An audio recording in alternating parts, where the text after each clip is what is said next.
प्रदेश के गुना से कांग्रेस के उम्मीदवार राव यादवेंद्र सिंह ने अपने विरोधी ज्योतिरादित्य सिंधिया पर निशाना साध दिया, लेकिन इसके लिए उन्होंने सिंधिया की पार्टी यानी बीजेपी के ही एक नेता का नाम लेकर उन पर तंज कसा। उन्होंने इसी सीट से मौजूदा सांसद केपी यादव का जिक्र करते हुए ज्योतिरादित्य सिंधिया को निशाने पर लिया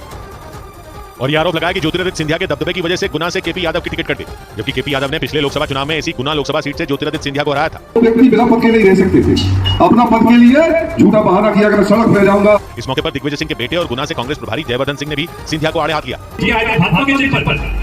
भाजपा ने उनको घर बैठा दिया, शायद सौदा इतना बड़ा था। उन्होंने तो ये दावा भी कर दिया कि गुना लोकसभा सीट पर ज्योतिरादित्य सिंधिया को फिर एक बार हार का मुंह देखना पड़ेगा, क्योंकि इस बार गुना सीट पर कांग्रेस ने उसी रणनीति का इस्तेमाल किया है जो पिछली बार बीजेपी ने अपनाई थी। ऐसा इसलिए क्योंकि ग्वालियर चंबल इलाके में आने वाली इस सीट पर ओबीसी समुदाय के वोटरों का दबदबा माना जाता है और इनमें भी खासतौर पर यादव समुदाय के वोटर नतीजों को पलटने की ताकत रखते हैं। माना जाता है कि इसी यादव फैक्टर को 2019 में बीजेपी ने केपी यादव के जरिए बनाया था और इस बार कांग्रेस ने भी इसी उम्मीद में यादव समुदाय से आने वाले राव यादवेंद्र सिंह को मैदान में उतारने का फैसला लिया और इस सीट पर उनका मुकाबला होगा ज्योतिरादित्य सिंधिया से। ज्योतिरादित्य राजनीति में सिंधिया परिवार की तीसरी पीढ़ी के नेता हैं। उनसे पहले उनकी दादी राजमाता विजय राजे सिंधिया और पिता माधवराव सिंधिया भी राजनीति में सक्रिय रहे और उन दोनों ने भी इसी गुना सीट से चुनाव जीतकर अपनी धाक जमाई थी। लेकिन हैरत की बात यह रही कि सिंधिया परिवार की राजनीति में एंट्री यूं ही हंसी खुशी नहीं हुई, बल्कि ऐसा माना जाता है कि राजमाता सिंधिया को तो पहली बार जबरदस्ती चुनाव लड़वाया गया था। तब की कुछ मीडिया रिपोर्ट के मुताबिक विजय राजे सिंधिया के पति और ग्वालियर के तब के महाराज जीवाजीराव सिंधिया ने तो कांग्रेस को चुनाव लड़ने से साफ इनकार कर दिया था और तभी सिंधिया राजघराने की कमजोर नस कांग्रेस के हाथ लग गई और कांग्रेस ने उसे इस तरह दबाया कि ग्वालियर राजघराने के पास राजनीति के मैदान में उतरने के अलावा कोई और चारा नहीं बचा था। असल में 1952 के वक्त सिंधिया साम्राज्य के इलाके में हिंदू महासभा का बोलबाला हुआ करता था और ग्वालियर के तब के महाराज जीवाजीराव सिंधिया का झुकाव भी हिंदू महासभा की तरफ ही माना जाता था और इसी समर्थन की वजह से कांग्रेस के लिए हिंदू महासभा बड़ी चुनौती बनती जा रही थी। महात्मा गांधी की हत्या का दोषी नाथूराम गोडसे भी इसी हिंदू महासभा का हिस्सा था। कांग्रेस को यह शक था कि ग्वालियर के तब के महाराज जीवाजीराव सिंधिया हिंदू महासभा को शह दे रहे थे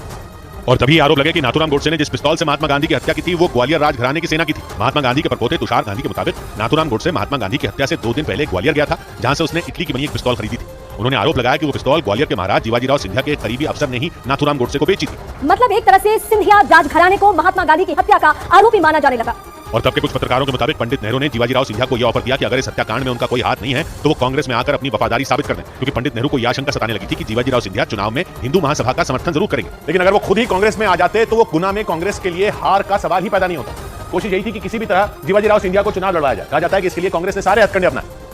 लेकिन जीवाजीराव सिंधिया चुनाव लड़ने के लिए राजी नहीं हुए थे। उस वक्त पर कांग्रेस को इस तरह से मना करना राज परिवार के लिए घातक हो सकता था। कहा जाता है कि इसी वजह से जीवाजीराव सिंधिया की पत्नी यानी विजय राजे सिंधिया ने पंडित नेहरू से मिलकर इस पर बात करने का फैसला लिया और जब वो इसके लिए दिल्ली पहुंची तो कांग्रेस के नेताओं के एक सुझाव ने सारा खेल ही बदल दिया, क्योंकि जैसे ही विजय राजे सिंधिया ने जीवाजीराव सिंधिया का फैसला सुनाया, कांग्रेस ने तबाक से उन्हें ही चुनाव लड़ने का ऑफर दे दिया। सिंधिया परिवार के करीबियों के मुताबिक तब विजय राजे सिंधिया इसके लिए राजी नहीं हुई थी, लेकिन कांग्रेस के नेताओं ने उन पर इतना दबाव बनाया कि दिल्ली से लौटने से पहले उन्हें कांग्रेस का ऑफर मानना ही पड़ा था और इस तरह से सिंधिया राजघराने की राजनीति में एंट्री हुई। हालांकि ये बड़ी हैरत की बात है, जो राजमाता सिंधिया बीजेपी और जनसंघ की कद्दावर नेता मानी जाती हैं, उन्होंने अपना पहला चुनाव कांग्रेस की टिकट पर लड़ा था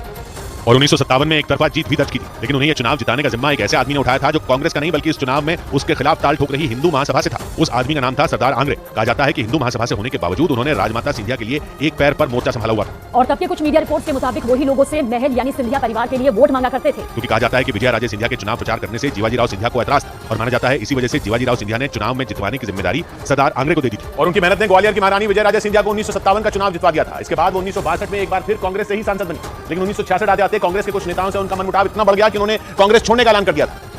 और फिर अगले ही साल में उन्होंने भारतीय जनसंघ के उम्मीदवार के तौर पर चुनाव लड़ा। हालांकि ये चुनाव विधानसभा का था, लेकिन राजमाता का जनसंघ की टिकट पर जीतना ये बताने के लिए काफी था कि वो कांग्रेस के झंडे की मोहताज नहीं। इसके बाद तो गुना की सीट सिंधिया राज परिवार के लोगों की पहचान बन गई और वहां से सिंधिया राजघराने का ऐसा दबदबा बना कि एक बार तो विजय राजे सिंधिया ने अस्पताल में पड़े पड़े चुनाव जीत लिए थी और ये चुनाव था 1998 का। तब तक भारतीय जनसंघ भारतीय जनता पार्टी में बदल चुका था, लेकिन गुना से विजय राजे सिंधिया की दावेदारी नहीं बदली थी। हालांकि चुनाव के वक्त वो बुरी तरह बीमार हो गई थी, नौबत अस्पताल में भर्ती करने की आ गई थी और तभी उनके विरोधियों ने ये अफवाह उड़ा दी थी कि राजमाता सिंधिया नहीं रही और इसके जवाब में रातों रात ग्वालियर और गुना के इलाकों में राजमाता के संदेश के साथ पोस्टर लगा दिए गए जिसमें लिखा था अभी मैं जिंदा हूँ। और फिर तो ना ही विजय राजे सिंधिया ने कोई रैली की और ना ही कोई सभा, लेकिन फिर भी वो 1 लाख से ज्यादा वोटों से वहां से जीत गई थी। इस एक घटना ने उनके रुतबे को गुना लोकसभा सीट समेत पूरे देश में एक बार फिर साबित कर दिया था। हालांकि राजमाता के सियासत में सक्रिय रहते हुए ही उनके वारिस यानी माधवराव सिंधिया कांग्रेस के साथ हो गए थे। कई बार तो विजय राजे सिंधिया ने खुद ही उन्हें जितवाने के लिए खुले मंच से बयान दिए थे